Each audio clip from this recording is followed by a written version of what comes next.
우리 하나님 앞에 예배드리게 하심을 감사합니다. 하나님이 기뻐하시는 예배가 될 수 있도록 이 시간 성령으로 강림하시고 역사하여 주시옵시고 온전한 헌신과 사랑으로 주님 앞에 드릴 수 있도록 은총을 더하여 주시옵소서. 아름다운 절기 믿음을 더하는 절기가 되어지게 하여 주시옵시고 열매 맺게 하시고 풍성케 하신 주님을 찬양하며 마음껏 떠이를 터에서 하나님의 기쁨이 되는 삶을 살아갈 수 있도록 역사하여 주시옵소서. 오늘도 우리 말씀을 기다릴 때에 하나님께서 하늘문을 열어서 은혜를 부어주시고 심령 시즌마다 옥토와 같은 마음으로 아름다운 결실을 맺는 30일 주의 축복에 받는 아름다운 성도의 삶이 될 수 있도록 역사하여 주시옵소서. 예수 그리스도의 이름으로 감사하며 기도 올리옵나이다. 아멘.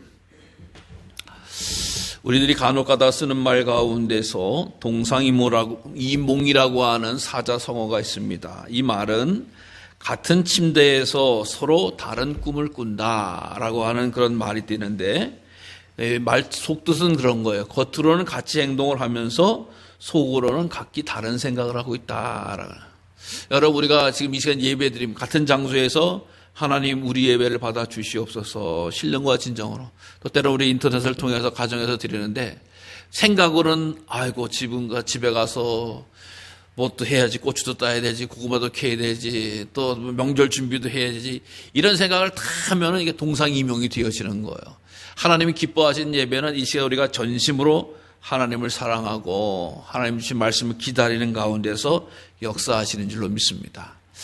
그래서 우리가 살아가는 동안에 같은 꿈을 꾼다라고 하는 거 얼마나 아름다운 일인지 몰라요. 부부가 되어서 남녀가 하나가 되어져서 같은 꿈을 꾸면서 같은 사랑을 나누면서 살아갈 때 아름다운 사랑의 인생이 되어지는 것이고, 또 부모 자식 간의 아름다운 꿈을 가지고 한 마음이 되어졌을 때 가정의 천국이 이루어지는 것이죠.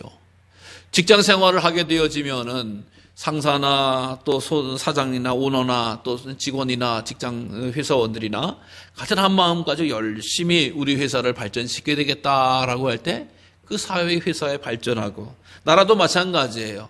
우리 여야가 함께 나라가 되어지는 일에 또 대통령이나 모든 백성들이 국민들이 함께 되는 일에 마음을 합칠 때 부강한 나라가 되어질 수밖에 없는 것이에요. 자, 오늘 이렇게 한 마음 한 뜻으로 믿음 생활하는데 우리도 마찬가지입니다. 능력 있는 교회는 큰 교회, 결산이 많은 교회, 숫자가 많이 모이는 교회가 아니라 예수님을 중심으로 한 마음 한 뜻으로 모인 교회가 능력 있는 교회고 주님의 역사가 나타나는 교회인 줄로 믿습니다. 그래서 사단은 교회와 가정과 모든 사회를 분열시키려고 해요. 분리시키려고 해요. 그래서 분리의 영으로서 임하는데 성령은 일치와 하나의 영으로서 임하신다라고 하는 거예요. 그래서 성령 하나님의 도우심을 받아서 한 몸과 한 영으로 예배드리는 것을 하나님이 기뻐하십니다. 자, 오늘 동상이몽, 같은 듯하지만 다른 꿈을 꾸고 있는 내용이 오늘 본문의 말씀과 또 같은 이야기다라고 하는 것이에요. 왜 그러냐? 바로 예수님께서 제자들을 데리고 다니면서 제자들을 열심히 하나님 백성으로 훈련시키시죠. 물론 나중에 이 제자들이 훈련받아서 사도행전을 통해서 보면 땅끝까지 이르러 복음을 전하는 그런 분들이 되어집니다만은 아직까지 그렇게 완전한 훈련을 받지 못했어요. 그래서 때때로 예수님이 제자들을 데리고 다니면서 말씀하시는 거예요. 그래서 3년의 공생애를 마치는 기간쯤 돼서 예수님이 내가 이제 십자가에 달려 죽을 것이다, 그리고 장사한 지 사흘 만에 부활할 것이다 라고 하는 것을 말씀하셨어요. 근데 첫 번째 말씀하신 것이 가이사라 빌립보라고 하는 지역에서 말씀하셨는데, 그때 말씀하시니까 제자들이 주님 그렇습니까? 이런 게 아니었어요. 주님 무슨 소리예요? 주님 죽는 거 절대 용납하지 않겠습니다. 가만히 안 두겠습니다. 주님 어떻게 그렇게 되셨습니까? 막 대드는 경우도 나타나는 것을 보게 됩니다. 그래서 이제 예수님께서 이 예루살렘을 향해서 내려오시다가 가버나움이라고 하는 동네에 오셔서 또 제자들에게 가르쳐 주시는 거예요. 이제 십자가에 달려 죽을 것이고 장사한 지 사흘 만에 부활할 것이다 라고 하는 이런 것을 알려주는데, 뭔 말인지 아직도 깨닫지 못하는 거예요. 또 묻지도 않는 거예요. 그러고 나서 예수님께서 제자들에게 묻는 겁니다. 제자들에게 물어요. 야, 너희가 길에서 서로 토론하는 것이 뭐냐라고 해요. 이건 무슨 얘기냐? 너희들 길가에서 오면서 뭐 이렇게 소리가 크던데, 목소리가 크던데 뭘 가지고 그렇게 왕왕댔냐? 여러분, 좋은 일 하면은 좋은 일 함성도 나올 수 있습니다만은 화가 나면은 서로 목소리가 높아지는 거죠. 예수님이 그걸 모르실 게 아니죠. 다 알고 계셨던 걸 보게 됩니다. 그러니까 오히려 제자들은 아무 말을 못해요. 근데 아무 말을 못하는 게 뭐냐? 바로 누가 크냐? 우리 제자들 가운데 누가 크냐? 누가 첫째냐? 누가 선임이냐? 누가 높으냐? 누가 더 위대하냐? 누가 더 힘이 세냐? 누가 영향력이 있냐? 이걸 가지고 서로 막 떠들었던 거예요. 근데 예수님께 아무 말 못하게 되어지니까 예수님께서 큰 사람이 되려고, 첫째가 되려고 하면은 끝이 된다. 그러나 섬기는 자가 되어야 된다라고 말씀하시는 것을 보게 됩니다. 여러분, 예수님의 제자를 흔히 12제자라고 이야기하는데 예수님의 제자들 참 다 신실하시고 훌륭한 분이 되죠. 그래서 그들을 특별히 사도라고 하는 호칭으로서 예수님과 함께 계셨다라고 하는 것을 모든 교회는 인정해 주고 있어요. 그래서 그들의 가르침이 얼마나 중요한지 알 수가 없어요. 베드로 같은 경우는 아시다시피 수제자다라고 해요. 수제자라고 한 표현을 가지고 인정을 합니다. 근데 다른 제자들은 그럼 다 뭐 꼴찌 제자냐 아니라고 하는 거예요. 베드로의 형제 안드레 같은 경우는 예수님의 첫 번째 제자예요. 안드레라고 하는 분은 그래서 오병이어 할 때에 그 어린아이 물고기 2마리와 보리떡 5개를 갖다 줄 정도로 예수님의 뜻을 위해서 충성했던 자죠. 또 우리가 아시다시피 마태라고 하는 사람은 세리장이다라고 이야기해요. 여러분, 세리라고 하는 것이 그냥 되는 것이 아니라 당시 로마의 그 세금에 대한 관리에 대한 법을 잘 아시는 분이다. 똑똑한 분이다라고 하는 거예요. 또 빌립이라고 하는 분은 어떤 분이냐? 이 아주 박식한 분이다. 헬라어를 잘하는 그런 박식한 분으로 이야기하고 있습니다. 또 야고보와 요한은 어떻게 따질 수가 있느냐? 바로 예수님과 이종사촌 간의 관계다. 혈육이다라고 하는 거예요. 또 우리가 알다시피 이 가룟 유다라고 하는 사람은 다른 제자들은 다 이 유다의 이게 외에 다른 사람들은 갈릴리 그런 어부 출신이지만 가룟 유다는 남쪽에서 똘똘한 사람이에요. 그래서 재정을 맡긴 사람이에요. 그러니까 이것저것 다 따지고 보면은 제자들 가운데서 다 예수님과 가까이 있고 다 능력이 있으신 분이다라고 하는. 그러니까 자기의 모습을 자기는 가지고 자랑을 하는 거죠. 나는 예수님의 첫 번째 제자야. 나는 뭐 똑똑한 사람이야. 나는 많이 배운 사람이야. 나는 뭐 어쩌고. 그래서 막 서로 내가 첫째야라고 하는 이런 생각을 가지고 있었다라고 하는 거예요. 근데 왜 이런 생각을 가지고 왜 이렇게 떠들었느냐, 싸웠냐, 다투었느냐라고 하는 것이죠. 아마도 다툼의 원인은 두 가지로 볼 수가 있습니다. 첫 번째 원인은 뭐예요? 예수님께서 이제 예루살렘에 가신다고 그랬으니까 예루살렘에 들어가시면 예수님이 왕궁을 접수하실 것이다. 그래서 로마 병사를 다 예수님의 능력으로 쫓아내시고 이스라엘 왕이 되실 것이다. 그러면 왕이 되시면 그 주변에 필요한 강요, 장관들이 있어야 될 것이다. 그때 나는 늘 좋은 자리를 내가 더 차지해야지. 이런 마음을 가지고 있었던 것이라고 보여집니다. 왜요? 나중에 누가 더 크냐라고 하는 것이 내 아들을 주님의 좌편 우편에 세워주세요라고 하는 어머니의 고백처럼 예수님과 함께 있으면서 더 높은 자리, 더 큰 자리, 더 우선되는 자리를 갖고 싶어 했던 것이 제자들을 통해서 나타납니다. 여러분, 요즘 우리나라가 이제 내년에 대통령 선거를 위해서 선거 준비를 하고 있어서 각 당마다 대통령 후보를 선출하고 있지 않습니까? 준비하고 있지 않습니까? 그러니까 거기에서 많은 사람들이, 국회의원들이 또 사는 사람들이 거기에 몰려가서 일단 뭐 대통령이 되는 것보다는 그 당의 대표가 되기 위해서 노력을 하는 걸 보게 되죠. 그러면 그 사람들이 정말 내가 지지하는 뭐 무슨 치가 정말 이번에 대통령 대해서 우리나라가 대한민국이 발전할 거야 라고 하는 생각을 많이 가졌으면 좋겠어요, 저는. 근데 대부분 보면은 아마도 그렇지만 내가 믿는 이 사람이 대통령이 된다고 하면 나에게는 무슨 자리가 있을 거야 라고 하는 생각이 과연 없을까요? 어느 정도 있으리라고 생각되어집니다.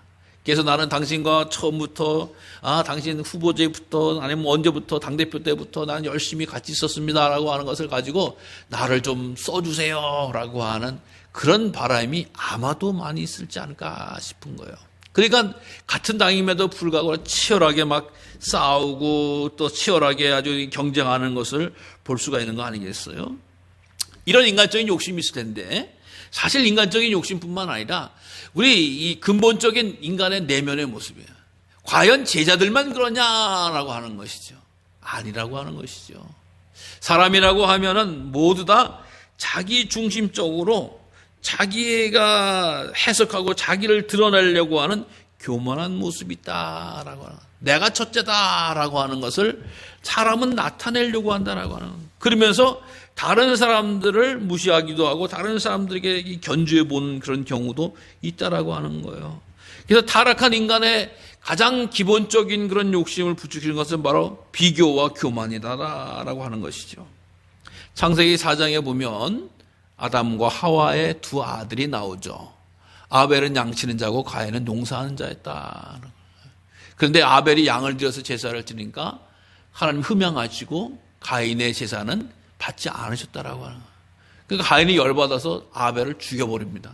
왜? 그 사람이 제거되면 이제 나만 있으니까 나의 제사만 받으리라 라고 생각하는 가인의 잘못된 생각 때문이었다라고 하는 것이죠. 그래서 그래가지고 이 비교한다라고 하는 것은 이 만악에 출발이 되어지기도 하고 또 자기 자신을 파멸하고 다른 사람들을 파멸하는 것이 바로 비교하는 것의 모습이다라고 하는 거예요. 여러분, 사단은 자꾸 비교하게끔 해서 우리를 초라하게 만들어요. 아니면 사단은 자꾸 비교하게 해서 우리를 교만하게 만드는 거예요. 대개 인간인들이 가지고 있는 것은 무엇입니까? 무엇을 배웠냐, 무엇을 가지고 있냐, 어떤 권력에 있냐, 재물이 얼마냐라고 하는 거예요. 이걸 가지고 있어서 가진 것을 많은 사람은 자랑하는 거죠. 너 이거 없지? 나 이거 가지고 있어. 너 이거 못 배웠지? 난 배웠어. 라고 하면 끊임없이 자기를 드러내는, 과시하는 거예요. 교만하는 거예요. 또 어떤 사람은 뭐야? 아유, 난 이것도 없고 저것도 없고 이것도 모자라고 저것도 모자라. 자꾸 자기를 열등감에 빠지게 만드는 거야. 여러분, 이것은 사단의 전략인 거예요. 전술인 거예요. 믿음은 그것을 차단하게끔 하는 거예요. 믿음은 그것을 극복하게끔 만드는 거예요. 믿음은 그것을 이기게 나갈 수 있도록 해 주신다라고 하는 거예요.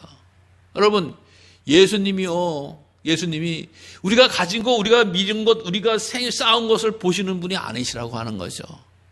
우리가 그렇게 고백하고 이야기하듯이 예수님, 하나님은 무엇을 보시는 분이라고요? 중심을 보시는 하나님이시다. 그 믿음을 보시고 잘해 또 착하고 충성된 종아라고 인정해요. 믿음이라고 하는 것, 또 우리들의 중심이라고 하는 것, 사람의 눈으로 볼 수 있는 것이 아니다라고 하는 것이죠. 근데 우리는 자꾸 사람의 눈으로 보는 걸 가지고 평가를 하는 거예요.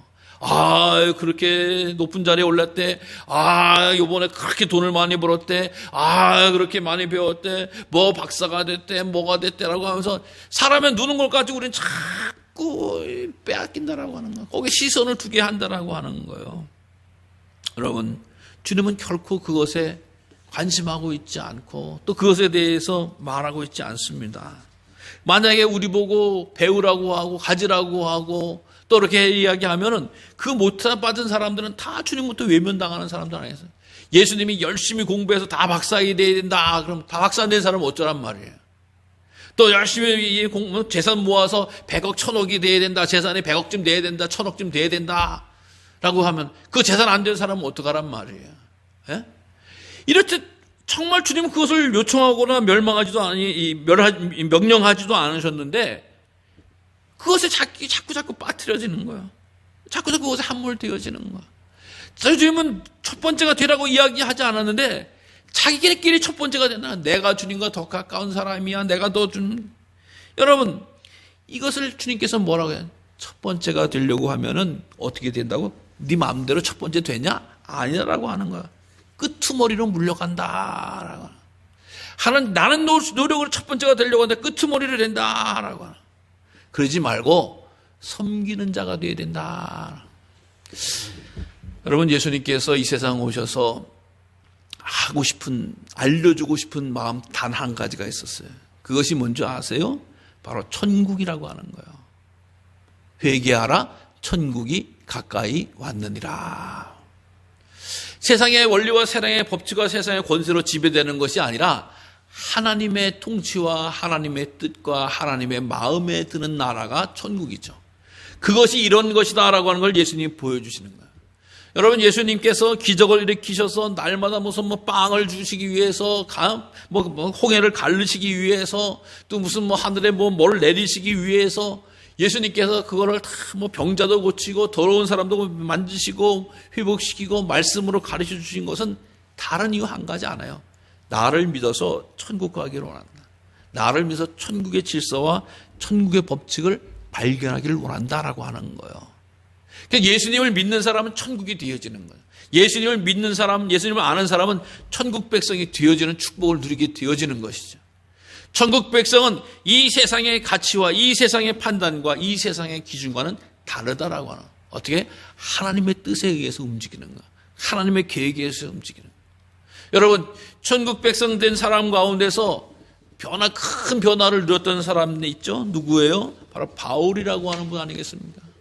바울은 믿음 생활을 하면서 놀라운 영적인 성장과 성숙을 말하고 있어요. 어떻게 이야기하느냐? 맨 처음에 자기를 고백하는 때 보면 사도 중에 가장 작은 자다라고 자기를 발견하게 됩니다. 아, 사도들이 참 많은데 다른 사도들은 다 예수님과 활동하시고 그런데 자기는 부활의 주인을 만났기 때문에 난 작은 자다라고 생각을 해요. 그 다음에 시간이 더 가면서 어떻게 발견을 하느냐? 아, 나는 모든 성도 가운데서 내가 작은 자입니다. 여러분, 사도 바울의 시간에 가면 갈수록 복음을 위해서 전 세계를 다니면서 복음을 증거하고 희생과 핍박과 또 많은 사람의 능력과 또 은혜를 베푸는 하나님을 발견하는데도 불구하고 그러면 그럴수록 나는 모든 성도 가운데서 작은 자입니다. 라고 이야기해요. 더 시간이 더 지납니다. 시간이 더 지나서 이제 주님한테 걸 날이 되어질 때 그때 그는 뭐라고 자기를 고백하느냐? 내가 이렇게 오랜 시간 되어졌으니까 예수님 모습 좀 가졌습니다라고 고백하지 않았습니다. 주님, 제가 주님 앞에 섰더니 내가 죄인 가운데 우두머리입니다 라고 이야기해요. 내가 죄인 가운데 우두머리라는 거예요. 주님, 내가 심판받을 수밖에 없고 죽을 수밖에 없는 그런 존재입니다 라고 하는 거예요. 그러니까 즉 나는 점점 주 앞에서 주 안에서 작아지고 주님만의 큰 사랑과 은총이 나를 구원해 주시고 나를 지켜주시고 나를 인도해 주십니다 라고 이야기하는 거예요. 예수님 믿기 전에, 예수님 만나기 전에는 자기가 배운 것, 자기의 가문을 가지고 자기의 지식을 가지고 자랑하고 드러내고 자기의 힘을 가지고 살아온 사람들을 억압하고 핍박했는데 하나님 나라에 대신 주님을 만나고 나니까 그것이 다 벌어지게 되어지고 정말 자기는 아무것도 아니고 하나님만이 위대하시고 주님만이 온전하시고 하나님만이 온전한 선하시다라고 하는 것을 깨닫게 되어집니다. 여러분, 그래서 예수님이 오늘 그 이야기를 할 때 뭐라고 이야기하십니까? 무사람을 섬기는 자가 되어야 되리라. 섬기는 자가 되어야 돼. 그래서 아주 예를 보여주는 거예요. 어린아이를 데려다가 가운데 세우시고 안아주십니다. 그러면서 누구든지 내 이름으로 이런 어린아이 하나를 영접하면 곧 나를 영접하며 누구든지 나를 영접하면 나를 영접함이 아니요 나를 보내신 이를 영접함이니라. 어린아이를 영접하라는 거예요. 여러분, 영접이라고 하는 단어가 어린아이한테 쓰는 말이 아니죠. 어떻게 보면 요즘 같은 경우야 정말 우리 아이들이 얼마나 귀하고 소중합니까? 예? 우리 교회도 지금 아이들이 없어가지고 참 우리 교회뿐만 대한민국 자체가 지금 애들이 없는 그런 시대를 살고 있는 거 아니겠어요? 저도 아마 몇 주 전인가 어떤 어린아이를, 어떤 애기를 한번 만져봤는데 제가 도대체 애기를 얼마 만에 만져봤을까 하는 기억이 안 나는, 몇 년 만에 애기를 만져보는지 기억이 안 나는 거야. 우리 교회 와서 축복기도 받을 때라도 그나마 애기 이렇게 안아보는 시간이 있었는데 요즘 뭐 축복기도 받을 수 있는 시간도 안 되고, 얼마나 안 돼. 근데 이 2000년 전에 애들이라고 하면은 아시다시피 사람의 수요에도 표함이 안 돼. 노동력을 제공하지도 못해. 정말 천덕꾸러기인가 아무도 표현 안 해. 근데 그를 영접하라라고 하는 거야. 영접하라.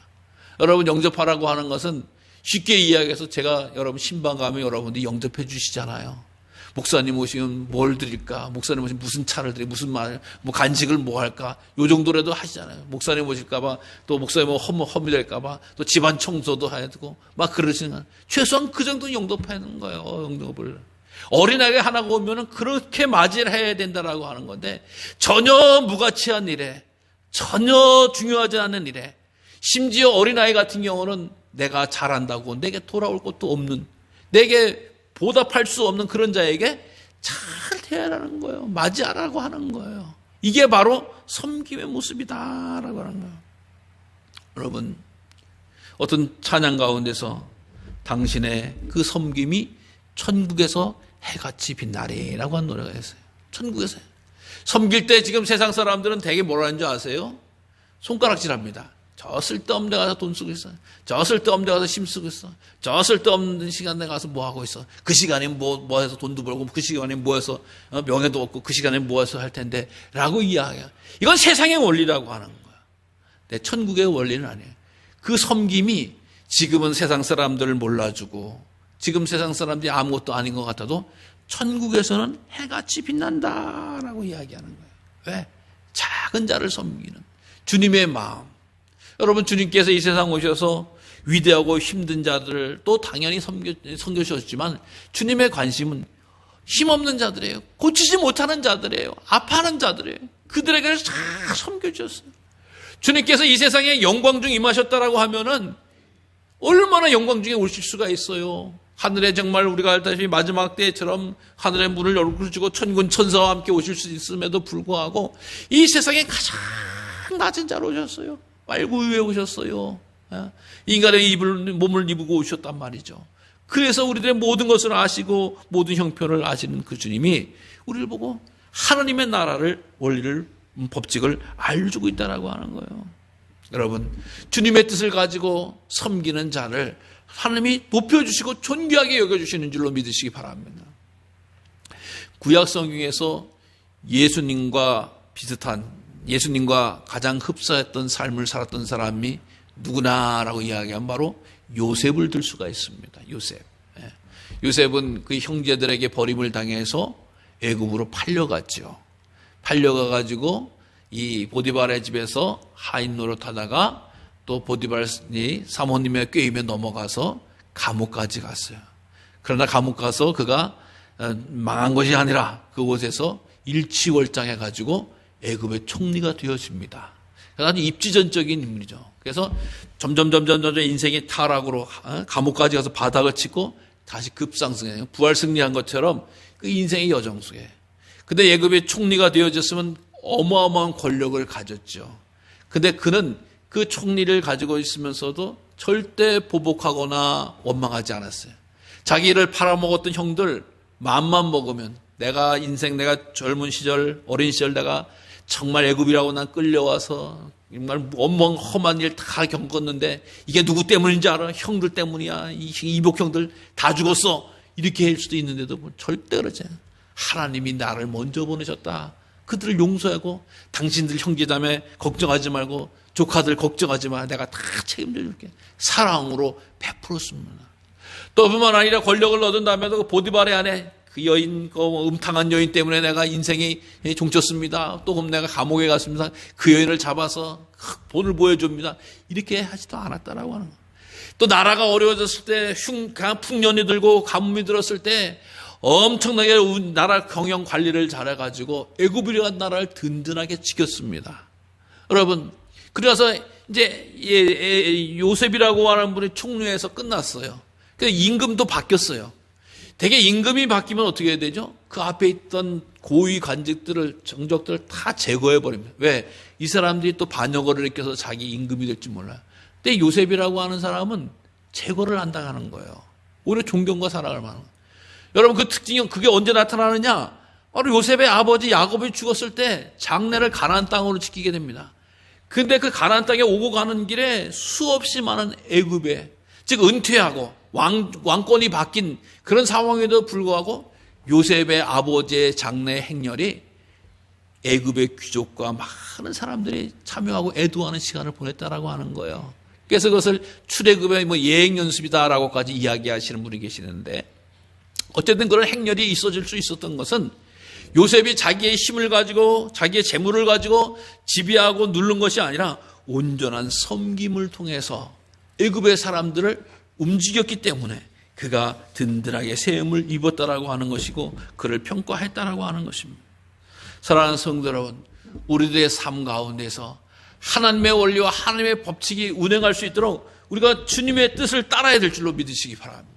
이것이 바로 우리가 한 주님께서 첫째 되는 비결이라고 알려주신 거예요.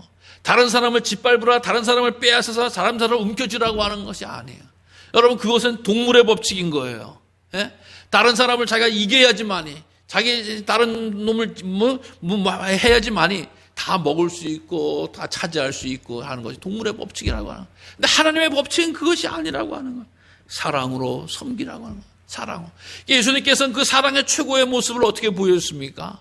십자가를 지심으로 보여주셨다라고 하는 거예요. 십자가를 지심으로.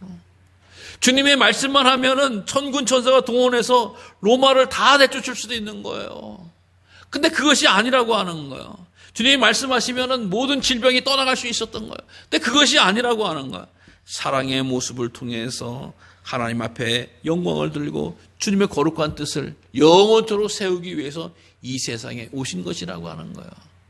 여러분, 주님의 마음을 품는 것이 어려운 것 같은가요? 아니라고 하는 거예요. 우리도 늘 말씀 가운데 있고 주님께서 함께해 주시면 주님의 마음을 품고 위대한 자가 될 수 있는 줄로 믿으시기 바랍니다. 우리들 연예인 가운데서 채시라, 그 다음에 또 차인표라고 하는 분 우리가 잘 아시죠? 차인표라고 채시라 분이 이제 부부 아니겠어요? 근데 차인표라고 하는 분이 신앙생활을 잘 하게 된 그런 얘기가 있더라고요. 이거 무엇이냐? 바로 이제 부인이 원래 이 채시라 씨가 인도에 가서 봉사하기로 했는데, 컨디션 스케줄이 안 맞아가지고 남편을 대신 차인표 씨를 인도에 봉사를 보낸 거예요. 다 차인표 씨가 가는데 연예인이니까 봉사를 가는데 다른 사람들은 다 비행기 낮은 금액을 타고 가는데 차인표 씨는 연예인이니까 1등급 다 타고 가서 폼나고 딱 잡고 있는 거예요. 근데 그 인도에 가가지고 이제 사역을 하는데 어린애들 사역을 막 하는데 목사님이 그 말씀 하시는 거예요. 차인표 씨, 당신은 여기 와서 애들 좀 안아주시고, 얘들아, 너는 사랑받기 위해 태어났어. 주님이 너를 사랑하셔. 라고 그 말을 해주세요. 한국말로 해주셔서 다 알아듣습니다. 다 영적인 관계니까 괜찮습니다. 그러니까 연예인으로서 또 폼도 나고 그렇지만, 그거 왔으니까 그거는 할 수 있을 것 같아가지고, 다른 봉사는 못하더라도 그걸 하기 시작했다는 거라서. 아이들 꼭 안고 얘들아 너는 네가 태어난 것은 다 하나님의 뜻이고 또 하나님 널 사랑하셔. 너는 사랑받기 위해 태어난 거야. 한 사람 한 사람 애들을 안아주기 시작을 하는 거야. 근데 안아주면서 그 심장으로 들려오는 소리가 있는 거야. 인표야, 내가 너를 사랑한다. 너는 사랑받기 위해 태어난 사람이다. 라고 하는 소리가 오히려 자기 가심장을 울리는 거야. 자기 영혼을 움직이는 거예요. 자기는 한때 인기를 위해서, 재물을 위해서, 또 자기 과실을 위해서 살아가고 있는데 정말 나를 이렇게 사랑해주고 계신 분이 계시는구나. 나를 진심으로 사랑해 주시는 분이 계시는구나. 나를 만져주고 계시는 분이 계시는구나. 라고 하는 것을 느끼게 되어지고 그 다음부터 삶에 큰 변화가 되어졌다라고 하는 거야. 그래서 주님의 영광을 드러내고 말씀을 쫓아 행하는데 앞장설 수 있는 그런 계기가 되어졌다고 하는 것입니다. 여러분, 특별한 사람이 하는 게 아니에요. 섬김이라고 하는 것은, 하나님 나라의 법칙이라고 하는 것은 주님을 만난 사람, 주님을 품은 사람은 주님의 뜻을 따라서 하나님의 큰 백성이 될 수 있는 줄로 믿으시기를 바랍니다. 그래서 우리가 세상의 가치와 세상의 높이와 세상의 힘을 쫓아 나가는 것이 아니라, 첫째가 되는 것이 아니라 주님의 은혜와 주님의 사랑으로 맺어지고 하나 되어져서 나아가는 귀한 법칙과 질서가 있으시기를 바랍니다. 이제 추석 명절을 맞이해서 어쨌든 간에 자녀건 동기간이든 일가 친척들이 오고 가는 시간이 많을 것이에요. 그 시간마다 너는 첫째가 되라 라고 하는 축복을 많이 빌어주시대요. 어떻게 해요? 하나님 안에서 첫째가 되라. 주님 안의 은혜로 첫째가 되어져라.